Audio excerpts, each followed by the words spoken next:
Wanna go and die, yeah me now. Kia Bamba, them up dubs, we play fast, I play slow, them up flows. Like nobody knows, them kill sound, a sound clash and dance all. And mash up stage shows, but some guys don't recognize, I realize. So them up them own style, a long time them they are now, them not just come. Welcome to Only Friends on a Power Day, coming to you live from the trade show here in Canberra. Mobile set up here, recreated the garage to come and froth out and try and promote the podcast a little bit. I'm lucky enough to have convinced my good mate, friend, and what we'd call the epitome of a local legend in Falls Creek, Tomba, aka Tommy Costa, to sit on the couch with me here to have a quick yarn. Bit of a background, me and Tommy go way back. We lived together, shredded in Japan together quite a few times. I idolized Tommy when I was a young up-and-comer and followed him around and tried to copy his style as much as I could with everything from Bubba Scrubbers and the rest. Yeah, Tomba is probably known as the guy in Falls Creek and has always had a heap of style, racing and mogul background with brothers who were all very talented and into it. And, yeah, probably the best Cork 3 in the business. Oh, I don't know about that. Once upon a time. Yeah. Other things that Tomba did to talk him up and make him blush is when Niseko really started kicking off, Tomba was the go-to guy who guided all the pros, such as Shaun White. He featured in Tanner Hall's Believe. He got a pretty good shot on that video with you doing your famous cork through and 3, and Tanner ended up double backflipping it after you from memory. Straight after, yeah. Yeah. So, yeah, probably had a illustrious career. I kind of wanted Tomba to jump on here because I've been chasing him for a while to jump on the potty. And I just wanted to, talk about life growing up as a boy in Mount Beauty, your family, your career and free skiing and what's happening now. I just talked a lot. Your turn. That's a lot. Yeah, well, that's all mostly true, I guess. Not how I would put much of it, but yeah, no, I definitely was the go-to Japan guy for a while there, guiding all the pros that came into town. Shinji and Exism as well. Exism, yep. It started there, yep. No, it was a good time. Back in the day, it was kind of the early days for people coming to Hokkaido to film their film parts. And so, yeah, it was good. It was good times. Hannah Hall, Sean Petit, Frothy. the Roxy team. Draw's not working. Ben Chetlife for a minute there. Yeah, no. I remember you, I think it was my second season. You had, and Shaun White had that massive party at Wild Bills. Yeah. You had him for a while there as well. Yeah. That was a pretty funny story, actually. Yeah, there was some very funny stories that went along with that trip. We'd probably leave that one off there. No, the best one was they kind of put it in there in the movie Big in Japan, but it's really hard to find now, histories of YouTube and stuff. But I literally ran into these guys at the top of the gondola. I had no idea who they were, but I knew they were pros because they all had Red Bull stickers and stuff. Yeah. And I said to these dudes, I was like, there's a cool jump over here. I'm going to go hit it. You guys should come. And they were like, yeah, cool. Yeah, cool, righto, mate. Cool story, buddy. And I was like, yeah, no, fair enough. I'm just some Aussie schmo. Turns out it was Pat Moore and Heike Saucer, Zach Leach, and their filmer. Anyway, we end up in the forest and they ski up to where I was. And I was like, well, this is that jump if you guys are interested. And I dropped in, hit the jump. And then the filmer filmed it. And then Heike Saucer dropped in after me, followed my line. It's kind of a funky in-run through a gully off this natural hip. I call it the best jump in the world because it's like the funnest. I think this is the one, not to give away, but it's to the left of some zone in Hanoi, right? No, this is in, No, it's a different one? Different one.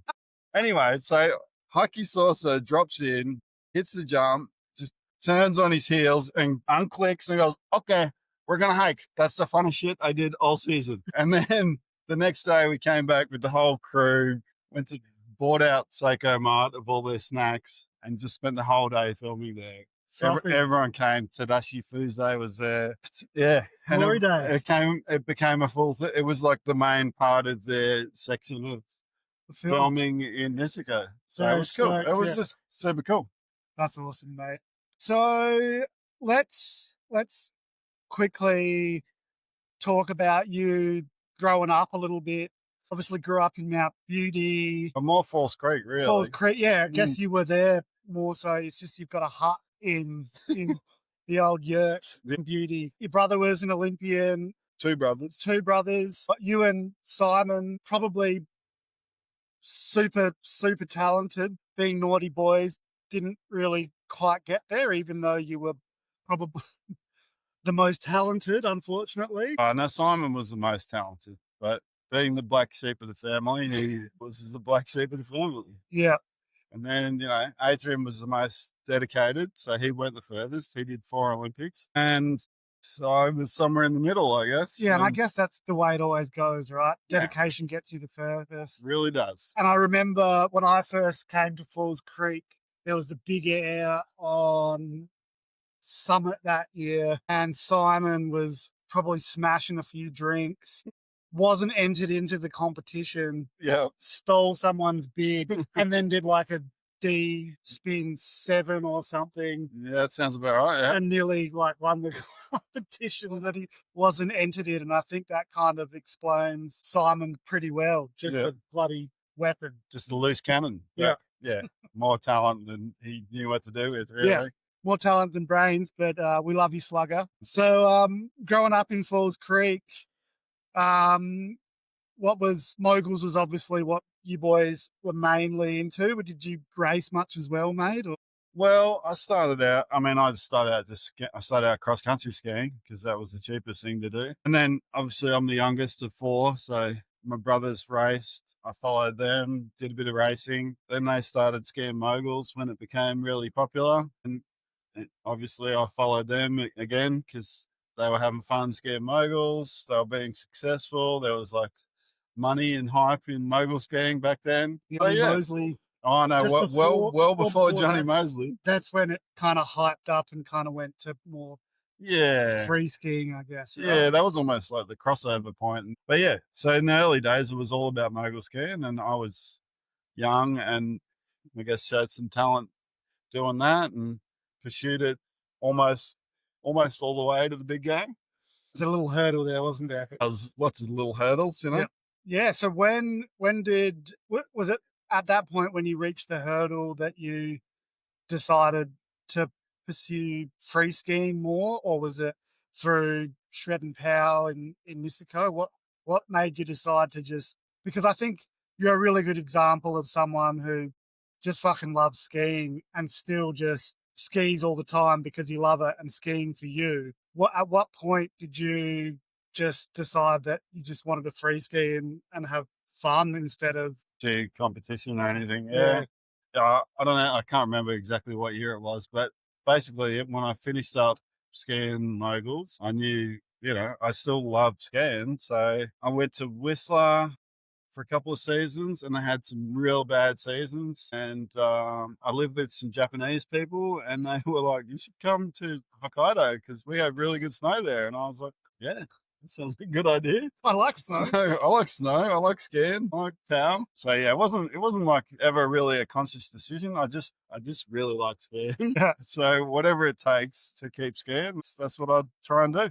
Really, it's awesome. I think you've always been a really positive influence in that regard. As I said, when I was a grommy at Falls Creek, everyone always really looked up to you, and as I said, you were kind of like who I wanted to ski like, and I definitely spent a lot of time following you around and trying to copy you as best I could. But I think Falls Creek's a very small pond, and you've always been the guy, as well as Uncle Stevie Lee, and the people that you'd see at Eagle and Summit frothing first chair all the time. And I think that's what it's all about. And that's really where a lot of people can get really good influences from, because, like, it doesn't matter if you're having a big night or partying or whatever, if it's snow and it's good and we don't get enough of those days in Australia, you've fucking got to be there. And we're all very competitive to make sure we got those first tracks. I think you definitely um, influence and, you know, made a lot of people frothy and want to be similar because of your dedication and just really love for it. I think you might not realize that, but you're an icon, mate, in that place. I don't know about that. You are, mate. Like, I remember when we were young, like, we all frothed out and wanted to ski like you. And even, you know, it's awesome to see you now that I'm not doing, you know, seasons. I've left Japan at the moment and I'm just trying to get up, but you're still just chasing it and getting up bogon and doing your best to get after it. It's fucking good on you, mate. Oh, cheers. Cheers. Yeah. So here this year, just coming with XTM, obviously, they've started to support you and build some pretty good outerwear. And have you been assisting with that kind of program, or? Oh, I wouldn't look. They started looking after me a long time ago, and yeah, we've just been doing what we can to help move the brand ahead. We give them a little bit of feedback on products and stuff and what works and what doesn't, but you know, they got a whole team dedicated to that. But yeah, it's more just about, well, like, they call me an ambassador. Yeah, I think I'm a decent ambassador. You know, You're a good partner Danny's the photographer, does a lot of stuff for them with them. funny story that I should mention, because I tried to get Danny on the couch, but she was too nervous. Danny Ford's first season in Falls Creek, working at Winter Haven, she was my roomie and probably her first mate that she met at Falls. And that season, Tom and I were hanging out heaps, and Danny was sleeping above me. So yeah, Tomba ended up staying half the season, sleeping above me that season. And we won't say what else happened, because what stays in ski season stays in ski seasons. But yeah, it's pretty funny that all this time later we're still sitting here on the couch. And you've been with Danny, what, like, that'd be 12, 13, 15 years. 15 That was years. 2010, man. Fucking hell. So yeah, Yep. it's Time flies. we're getting old. We need some young people on this couch, don't we? Yeah, yeah.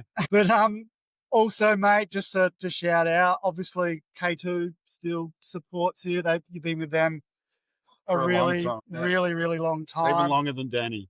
What a relationship. Yeah, no, seriously, it's a long time. What are you skiing at the moment? I've been loving the KF Reckoner, the Crazy Carl Pro model. That's my favorite. Is that the 114? I'm terrible with stats I and think things, it but is. yeah, no, I'm pretty sure it is the 114. Yeah, because I got into the 122 that they're not doing anymore in Japan. I ordered it for the shop, really, For yourself. because I felt that was the closest thing that had come out since, like, that Pettiter.